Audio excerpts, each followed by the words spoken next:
How can government debt be reduced? Have you ever wondered how a country can tackle its growing debt?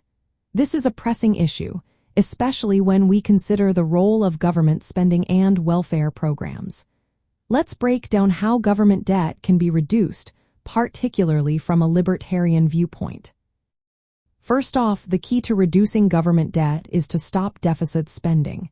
When the government spends more than it collects in revenue, the national debt increases. To tackle this, the government must balance its budget. This means ensuring that spending does not exceed income.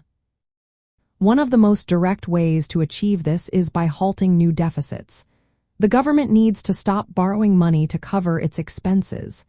Instead, it should live within its means. By doing this, the debt will stop growing and can eventually be reduced. Next, cutting government spending is essential. Libertarians advocate for significant reductions in federal expenditures, especially in welfare programs. By shrinking the size and scope of government, there is less need for borrowing. This could involve cutting or even privatizing certain government agencies and assets. Such actions can generate revenue that can be used to pay down existing debt. Another approach is privatization and asset liquidation. The government owns various assets, such as land and buildings. Selling these can provide funds to pay creditors and reduce debt. This strategy aligns with libertarian principles, which favor minimizing government involvement in the economy and returning property to private ownership. Tax reduction is also a key element. Libertarians suggest that cutting taxes alongside spending cuts can gain public support and stimulate economic growth.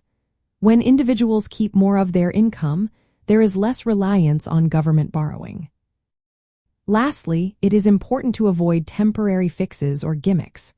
Libertarians often criticize proposals that do not address the root cause of debt, which is excessive government spending. Instead of relying on quick solutions, a more sustainable approach focuses on long-term fiscal responsibility. In summary, reducing government debt from a libertarian perspective involves stopping deficit spending, cutting government expenditures, privatizing assets, and reducing taxes. By focusing on these strategies, a government can work towards a more sustainable financial future.